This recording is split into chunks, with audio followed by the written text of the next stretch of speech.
नमस्कार मित्रांनो, स्वागत आहे आपल्या चॅनलवर जॉब विथ भूषण. तुमच्यासाठी एक चांगली जॉब अपॉर्च्युनिटी घेऊन आलो मित्रांनो. याची वॅकन्सी असणार मित्रांनो कल्याण डोंबिवली महानगरपालिका कल्याणसाठी तो भरती निघालेली मित्रांनो. गट क व गट ड ची भरती असणार मित्रांनो. विविध संवर्गांमधले पदे असणार आहे. ओके, तर इथं सगळ्यांसाठी चांगली अपॉर्च्युनिटी असणार आहे. याच्यामध्ये 10वी पाससाठी, ITI वाल्यांसाठी, ओके, त्याच्यानंतर BSc साठी, ग्रॅज्युएशनसाठी, नर्सिंगवाल्यांसाठी, ओके, तर सगळ्यांसाठी, डॉक्टरसाठी चांगली अपॉर्च्युनिटी असणार आहे. ओके, तर अशा पद्धतीने संपूर्ण माहिती तुम्हाला या व्हिडिओमध्ये देणार आहे. कोणत्या कोणत्या पदाला काय क्वालिफिकेशन असतात, कशा पद्धतीने अप्लाय करायचं, संपूर्ण माहिती. आणि ज्यांना कोणाला इथं ऑनलाईन अप्लाय करायचं असेल मित्रांनो, त्यासाठी इथं 490 पदांसाठी ते वॅकन्सी निघालेली आहे. आणि ज्यांना कोणाला ऑनलाईन फॉर्म भरायचा असेल तर त्या तुम्ही मला कॉन्टॅक्ट करू शकता. टेलिग्राम त्याला व्हॉट्सअपवर, इंस्टा ID, फेसबुकला मेसेज करू शकता मित्रांनो. त्याची लिंक तुम्हाला डिस्क्रिप्शन बॉक्समध्ये भेटून जाईल मित्रांनो. चला तर मग सुरू करूया व्हिडिओला मित्रांनो. ही जाहिरात जी असणार आहे मग सुद्धा मान्यतेसाठी असणार आहे मित्रांनो. कल्याण डोंबिवली महानगरपालिका कल्याणसाठी इथं भरती निघालेली आहे. शंकरराव चौक, कल्याण पश्चिम. ओके, याच्यामध्ये आपल्याला मित्रांनो प्रवर्ग बघू शकता तुम्ही. गट क व गट ड मध्ये रिक्त पदे सरळ सेवा प्रवेशाने आपल्याला भरण्याची जाहिरात आलेली आहे मित्रांनो. त्याच्यामध्ये दिलेले त्यांनी कल्याण डोंबिवली महानगरपालिका आज स्थापनेवरील गट क व गट ड मध्ये रिक्त पदे सरळ सेवा प्रवेशाने आपल्याला भरण्यासाठी प्रसिद्ध करण्यात येत आहे. प्रस्तुत जाहिरातीमध्ये पदे प्रशासकीय सेवा, निमवैद्यकीय सेवा, त्याच्यानंतर लेखा सेवा, अभियांत्रिकी सेवा असणार आहे, अग्निशामक सेवा, विधी सेवा, क्रीडा सेवा, उद्यान सेवा इत्यादी सेवेमधील आहेत मित्रांनो. त्यामुळे तुलनात्मक स्पर्धा होण्याची पुरेशी उमेदवार असणे आवश्यक आहे. तसेच प्रस्तुत भरतीसाठी पुरेसा प्रतिसाद प्राप्त होण्याकरिता जाहिरातीत देण्यात येत आहे मित्रांनो. ओके, त्याच्यामध्ये त्यामुळे निवेदनाद्वारे करण्यात येते की जाहिरातीनुसार आपल्याला गट क व गट ड मधील एकूण 490 पदांची अर्ज करण्याची कालावधी 10 जून 2025 ते 3 जुलै 2025 रोजीपर्यंत आपल्याला आहे मित्रांनो. ओके, शैक्षणिक अर्हता वगैरे आपल्या पूर्तता करून आपल्या उमेदवारांनी www.kdmc.gov.in या वेबसाईटवरून आपल्याला 3 जुलै 2025 पर्यंत रात्री 11:55 आपल्याला अप्लाय करून टाकायचं मित्रांनो. हे सांगण्यात आलेलं आहे. त्यानंतर मित्रांनो आता पुढे जाऊया आपण. आता वर्ग दिलेला आहे, पदनाम दिलेलं आहे. 7व्या वेतन आयोगानुसार आपल्याला वेतन श्रेणी असणार आहे आणि भरण्यासाठी एकूण पदे असणार आहे मित्रांनो. परमनंट वॅकन्सी असणार आहे, चांगली अपॉर्च्युनिटी असणार आहे. याच्यामध्ये मित्रांनो निमवैद्यकीय सेवा घटकसाठी भरती असणार आहे. फिजिओथेरपिस्टसाठी इथे वॅकन्सी असणार आहे. त्यांना सॅलरी असणार आहे 14,38,800 पासून 1,22,800 इथे 2 वॅकन्सी आपल्याला बघायला मिळतात. त्याच्यानंतर मित्रांनो सेकंड जे पोस्ट असणार आहे आपल्याला निमवैद्यकीय घटकासाठी औषधी निर्माणासाठी वॅकन्सी असणार आहे. याच्यामध्ये 14 सॅलरी असणार आहे. 38,600 पासून 1,22,800 त्याच्यामध्ये आपल्याला 14 पदे आपल्याला बघायला मिळतात मित्रांनो. ओके, याच्यामध्ये 14 पदे बघायला मिळतात. त्यांना निमवैद्यकीय सेवा घटकासाठी कुष्ठरोग तंत्रज्ञासाठी 14 सॅलरी बेस 38,600 पासून 1,22,800 एवढी सॅलरी भेटणार आहे. त्याच्यात पण 2 पदं असणार आहे. त्यानंतर निमवैद्यकीय सेवा घटकासाठी निमवैद्यकीय सेवा नर्स स्टाफसाठी घटकाची भरती सॅलरी बघू शकता तुम्ही. परमनंट असणार म्हणून नर्स स्टाफला तुम्ही सॅलरी बघा 35,400 पासून 1,12,400 एवढी सॅलरी मिळणार आहे मित्रांनो. एकूण 78 वॅकन्सी असणार आहे, चांगली अपॉर्च्युनिटी असणार आहे. निमवैद्यकीय सेवा घटकासाठी किरण तज्ञसाठी तंत्रज्ञासाठी 13 सॅलरी बेस असणार आहे. 35,400 पासून 1,12,400 एवढी सॅलरी असणार आहे. 6 वॅकन्सी बघायला मिळतात आपल्याला. त्याच्यानंतर मित्रांनो निमवैद्यकीय सेवा घटकासाठी मित्रांनो हेल्थ हेल्थ विजिटर आणि लेप्रेसी टेक्निशियनसाठी वॅकन्सी असणार आहे. 61 सॅलरी बेस सॅलरी असणार आहे त्यांना. याच्यामध्ये 25,500 पासून 81,100 याच्यामध्ये आपल्याला एक पद बघायला मिळतं. त्यानंतर निमवैद्यकीय सेवा घटकासाठी मित्रांनो मानस उपचार समुपदेशनसाठी 61 सॅलरी बेस असणार आहे. 25,500 पासून 81,100 एवढी सॅलरी असणार आहे. याच्यामध्ये 2 वॅकन्सी बघायला मिळतात. निमवैद्यकीय सेवा घटकासाठी प्रयोगशाळा तंत्रज्ञानासाठी 13 सॅलरी बेस असणारे 35,400 पासून 1,12,400 एवढी सॅलरी असणार आहे. याच्यामध्ये आपल्याला एक पद बघायला मिळतोय. 9 नंबरला लेखा सेवासाठी घटकाची वॅकन्सी. याच्यामध्ये लेखापाल वरिष्ठ लेखा परीक्षकसाठी 14 सॅलरी बेस असणार आहे. याच्यामध्ये आपल्याला 38,600 पासून 1,22,800 एवढी सॅलरी बघायला मिळते. टोटल 6 वॅकन्सी 14 सॅलरी बेस असणार आहे. अभियांत्रिकीसाठी घटकासाठी वॅकन्सी असणार आहे. कनिष्ठ अभियंता स्थापत्यासाठी 14 सॅलरी बेस 38,600 पासून 1,22,800 एवढी सॅलरी असणार यांना 58 वॅकन्सी बघायला मिळतात ते. त्यानंतर अभियांत्री गट क साठी कनिष्ठ अभियंता विद्युतसाठी 14 सॅलरी बेस. इथे आपल्याला 38,600 पासून 1,22,800 एवढी सॅलरी असेल तर 12 वॅकन्सी बघायला मिळतात. अभियांत्रिकी गट क साठी कनिष्ठ अभियंता यांत्रिकीसाठी 14 सॅलरी बेस असणार आहे. 38,600 पासून 1,22,800 त्याच्यात 8 पदं बघायला मिळतात मित्रांनो. ओके. त्यानंतर मित्रांनो अग्निशामक सेवासाठी गट क वॅकन्सी चालक, यंत्रचालक, ड्रायव्हरसाठी आणि ड्रायव्हर कम ऑपरेटरसाठी वॅकन्सी असणार आहे. 60 सॅलरी बेस असणार आहे. 25,500 पासून 81,100 इथं 12 वॅकन्सी बघायला मिळतात. अग्निशामक सेवा घटकासाठी अग्निशामक फायरमनसाठी वॅकन्सी असणार आहे. 6 सॅलरी बेस असणार आहे. 19,900 पासून 63,200 एवढी सॅलरी असणार आहे. याच्यामध्ये 138 पदं बघायला मिळतात आपल्याला. ओके. विधी सेवासाठी गटकला वॅकन्सी कनिष्ठ विधी अधिकारी यांना 14 सॅलरी बेस असणार आहे. 38,600 पासून 1,22,800 एवढी सॅलरी असणार. त्यात 2 पदे बघायला मिळतात. ते क्रीडा सेवा गटकमध्ये आपल्याला क्रीडा पर्यवेक्षकासाठी 14 सॅलरी बेस असणार आहे. यांना पण 38,600 पासून 1,22,800 एवढी सॅलरी असणार. 1 पद असणार आहे मित्रांनो. उद्यान सेवासाठी मित्रांनो याच्यामध्ये उद्यान अधीक्षकसाठी 14 सॅलरी बेस असणार आहे. 38,600 पासून 1,22,800 इथे 2 पदं बघायला मिळतात. ओके. त्यानंतर उद्यान सेवा गटकासाठी परत उद्यान निरीक्षक अधीक्षक झाला तर निरीक्षकसाठी पण याच्यामध्ये आपल्याला एसेट सॅलरी बेस असणार आहे. 25,500 पासून 81,100 11 पदे बघायला मिळतात. प्रशासकीय सेवा घटकासाठी लिपिक टंकलेखनसाठी वॅकन्सी असणार आहे. 6 सॅलरी बेस असणार आहे. 19,900 पासून 63,200 एवढी सॅलरी असताना याच्यामध्ये आपल्याला 116 पदे बघायला मिळतात. ओके. त्यानंतर मित्रांनो आता 20 नंबरचे जे पद असतात आपल्याला लेखा सेवा घटकासाठी वॅकन्सी असणार आहे. लेखा अधिकारी A6 सॅलरी बेस असणार. 19,900 पासून 63,200 एवढी सॅलरी असताना 16 पदे बघायला मिळतात.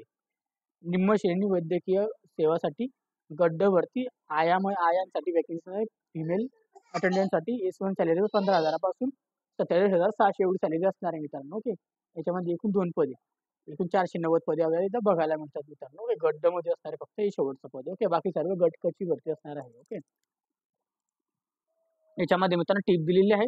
अधिसंख्य पदावर सेवा वर्ग करण्यात आलेल्या औषधी निर्मात्यांसाठी 3 पदे, त्यानंतर प्रयोगशाळा यंत्रणासाठी 1 पद, कनिष्ठ अभियंत्यासाठी 2 पदे, फायरमनसाठी 1 पद, लिपिक टंकलेखनासाठी 2 पदे, आयांसाठी 2 पदे, याप्रमाणे 11 पदे आपल्याला अनुसूचित जमाती या प्रवर्गांकरिता एकूण रिक्त पदांमध्ये समाविष्ट आहे मित्रांनो. लक्षात द्यायचं. ओके. 11 पदे फक्त. ओके. ऑनलाईन अर्ज भरण्याचे वेळापत्रक दिलेलं आहे. याच्यामध्ये मित्रांनो तपशील दिलेला आहे. त्याच्यानंतर आपल्याला दिनांक दिलेला आहे. आता आपला ऑनलाईन पद्धतीने अर्ज करण्याचे दिनांक सुरू झालेला आहे. 10 जून 2025 पासून आपल्याला शेवटचे दिनांक आहे 3 जुलै 2025 पर्यंत. ओके. त्याच्यामध्ये आपल्याला ऑनलाईन पद्धतीने परीक्षा शुल्क भरण्याचे अंतिम दिनांक असणार आहे 3 जुलै 2025. परीक्षेसाठी ऑनलाईन प्रवेशपत्र उपलब्ध दिनांक असणार आहे. परीक्षेच्या 7 दिवसा अगोदर आपल्याला भेटून जाणार आहे. ऑनलाईन परीक्षा दिनांक असणार आहे कल्याण डोंबिवली महानगरपालिकेच्या संकेतस्थळावर तुम्हाला तर दिनांक जाहीर करण्यात येईल नंतर. तांत्रिक समस्यासाठी आपल्याला हेल्पलाईन नंबर दिलेला आहे आणि आपल्या जाहिरातीमध्ये काही विषयांसंबंधी आपल्याला विचारायचं असेल विचारण्यासाठी हा नंबर दिलेला आहे. कामकाजाची वेळ असणार आहे सोमवार ते शनिवार 10 ते 6 वाजेपर्यंत आपण याच्यात बिल करू शकतो आणि तो कॉल करू शकतो. ओके. आता परीक्षेचे दिनांक केंद्राचे प्रवेश प्रमाणपत्रामध्ये नमूद केलेले जाईल. संभाव्य बदलाबाबत वेळोवेळी कल्याण डोंबिवली महानगरपालिका संकेतस्थळावर प्रसारित करण्यात येईल. जे पण काही त्याच्यामध्ये सुधारणा होईल ते आपल्याला वेबसाईटवर चेक करायचं आहे. त्या 2 पदे तुम्ही फिजिओथेरपीमध्ये बघू शकता कॅटेगरी वाईज कोणत्या कोणत्या कॅटेगरीमध्ये आपल्याला चेक करून घ्यायचं. ओके. सॅलरी वगैरे तुम्हाला मी सांगितलेली आहे. याच्यामध्ये आपल्याला मान्यताप्राप्त विद्यापीठातील आपल्याला MPTH आपल्या फिजिशियन थेरपिस्ट आपली झालेली पाहिजे मित्रांनो पदवीधर.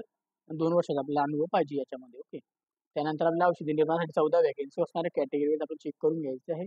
याच्यामध्ये आपल्याला मान्यताप्राप्त विद्यापीठातील बी फार्मसी पदवी पाहिजे मित्रांनो. 2 वर्षाचा अनुभव लागणार आहे मित्रांनो आपल्याला.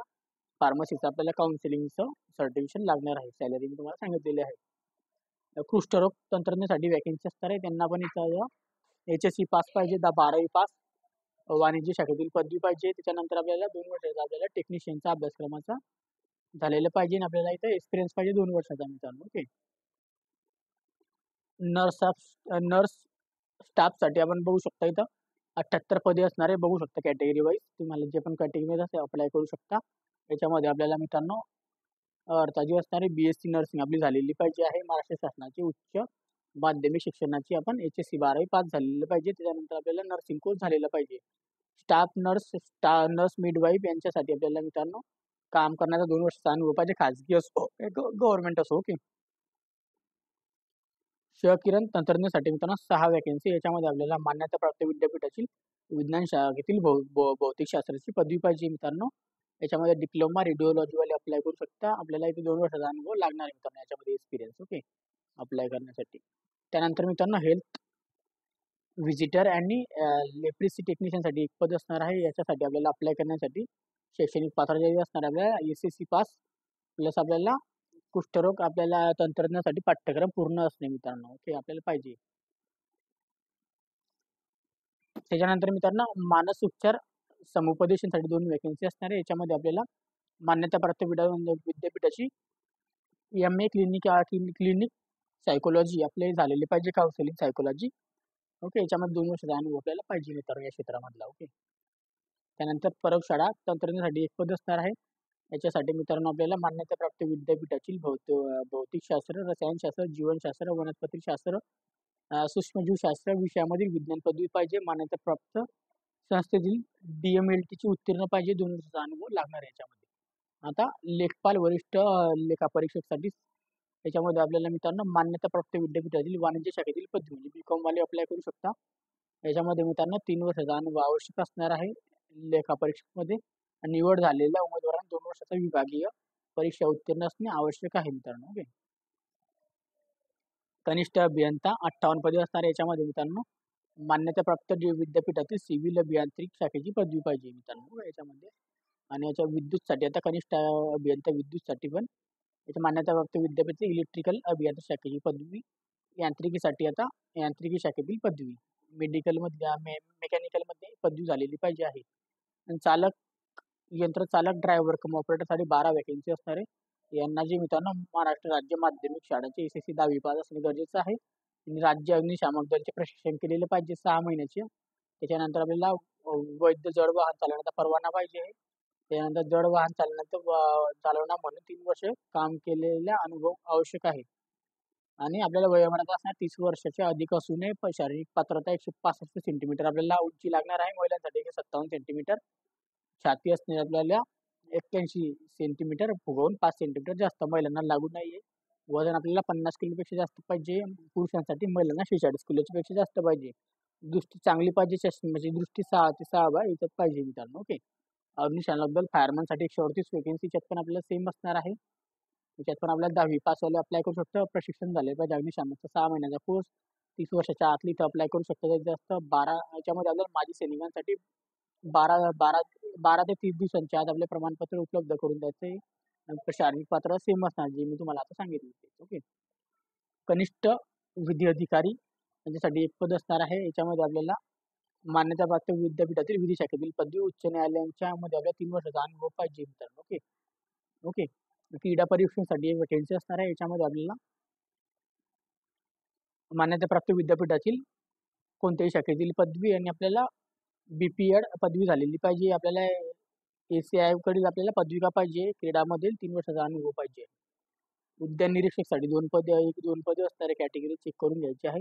याच्यामध्ये मान्यताप्राप्त कृषी BSc ॲग्रिकल्चर वाले हॉर्टिकल्चर वाले अप्लाय करू शकता. बॉटनी फॉरेस्ट्री वाले अप्लाय करू शकता. याच्यामध्ये आपल्याला शासकीय निमशासकीय कामाचा 3 वर्षाचा अनुभव लागणार आहे मित्रांनो. उद्यान निरीक्षकसाठी त्या अधीक्षकचं झालं तर निरीक्षकचं बघू.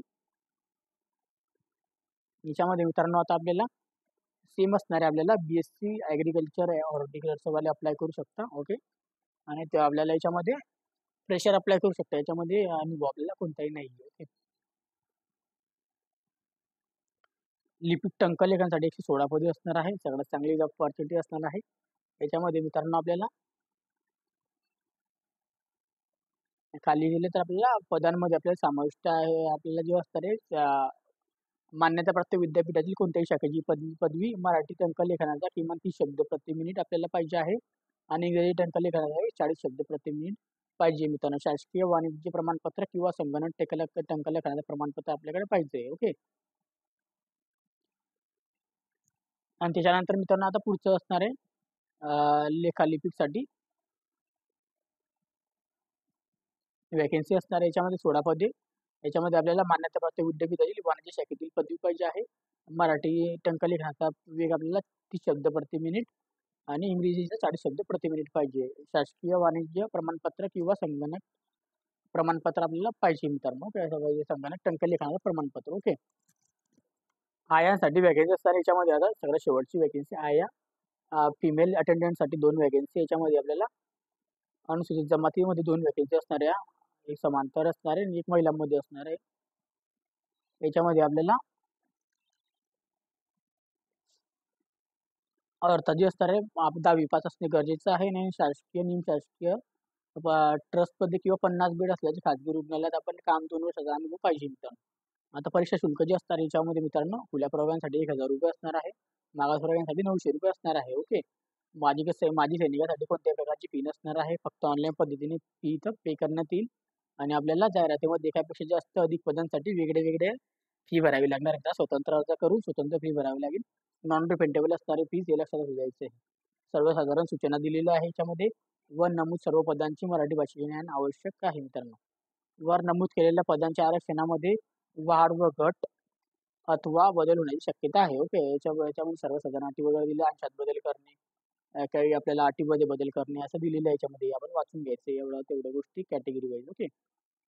आता शाळा आपल्याला विद्यापीठ वगैरे आपण उत्तीर्ण पाहिजे. आता वयोमर्यादा तुम्हाला मी सांगितलेली आहे 18 ते आपण 38 वर्षापर्यंत इथं अप्लाय करू शकतो आणि मागासवर्गीयांना 5 वर्ष सूट म्हणजे 43 वर्षापर्यंत आपण अप्लाय करू शकतो. अशा पद्धतीने अंशकालीन असेल तर 55 वर्षापर्यंत आपण अप्लाय करू शकतो. ओके. वेगळ्या कॅटेगरी किंवा प्रकल्पग्रस्त 45 वर्षापर्यंत अप्लाय करू शकतो. दिव्यांग 45 वर्षापर्यंत अप्लाय करू शकतो. माजी सैनिक 45 वर्षापर्यंत अप्लाय करू शकतो. अशा पद्धतीने वेगळ्या आहे मित्रांनो. ओके.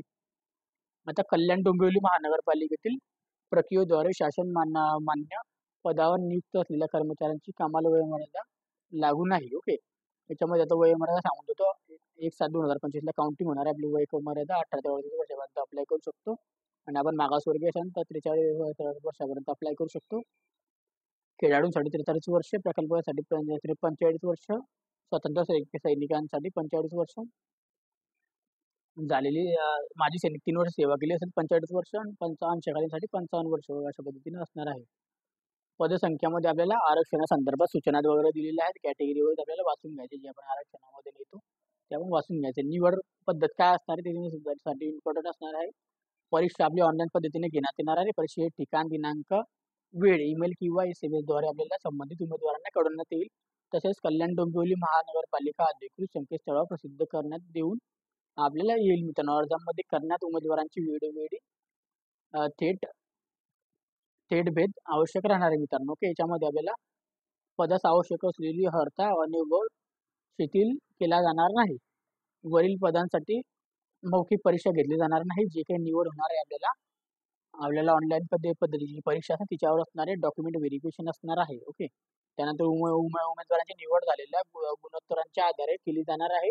त्यामध्ये आपल्या उमेदवारांना यादीमध्ये नाव येण्यासाठी 50% गुण प्राप्त करणे आवश्यक आहे आणि मागासवर्गीयांमध्ये 45% गुण प्राप्त करणे आवश्यक आहे. नॉर्मलायझेशन असणार आहे याच्यामध्ये. ओके. चांगली पॉझिटिव्ह आपल्यासाठी असणार आहे. ओके. नॉर्मलायझेशन असणार आहे त्याच्यामध्ये. नॉर्मलायझेशन आपल्याला असणार आहे.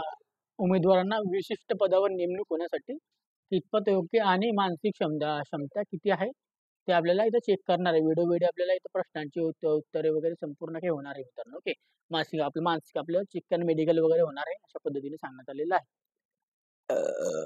आता निवड सूचीमध्ये आपल्याला निहान तयार करण्यात येईल मित्रांनो. समाविष्ट करण्याची उमेदवारांना संख्या पुढील प्रमाणे आहे. याच्यामध्ये आपण आता निवड सूचीबद्दल दिलेलं आहे. याच्यामध्ये टक्केवारी आपल्याला बघून घ्यायचं. याचं कागदपत्रे वगैरे आपल्याला सगळे लागणार आहे. दिलेलं आहे. सर्वसाधारण अटी शर्ट दिलेलं आहे. त्यानंतर आपल्याला पुढे जाऊया आपण. खेळाडूंसाठी आरक्षणाबद्दल माहिती दिलेली आहे. पात्र खेळाडूंसाठी कोणकोणते खेळाडू इथं अप्लाय करू शकता इथं बघू शकता तुम्ही. दिव्यांग आरक्षणाबद्दल माहिती दिलेली आहे. त्यानंतर आपल्याला त्यांच्यासाठी कोणकोणते पदे दिलेली आहेत त्याच्यामध्ये लोकोमोटर याच्यामध्ये दिलेलं आहे, मदतनीस अधिसूचना दिलेलं आहे. ओके. अनाथ आरक्षण, विशेष सूचना वगैरे दिलेल्या आहे, कागदपत्रे वगैरे. परीक्षेचे स्वरूप जे असणार आहे मित्रांनो आपल्याला वस्तुनिष्ठ बहुपर्यायी असणार आहे मित्रांनो, ऑनलाईन पद्धतीने MCQ टाईप. ओके. याच्यामध्ये आपल्याला लेवलनुसार आपली परीक्षा घेण्यात येणार आहे, जी आपली एक्झामिनेशन लेवल आहे, क्वालिफिकेशन लेवल त्यानुसार असणार आहे. ओके. याच्यामध्ये आपल्याला मित्रांनो परीक्षेमध्ये आपल्याला SMS द्वारे आपल्या कडून सेवा व शर्ती वगैरे दिलेल्या आहे. संपूर्ण माहिती त्याच्यात दिलेली आहे. नॉर्मलायझेशन तर आपल्याला माहितीच असेल. तलाठी भरतीमध्ये जसं होतं तसं. ओके. अग्निशामकच्या इथं माहिती वगैरे दिलेली आहे. मैदानी चाचणी 1600 मीटर धावणे असणार आहे. 30 गुण.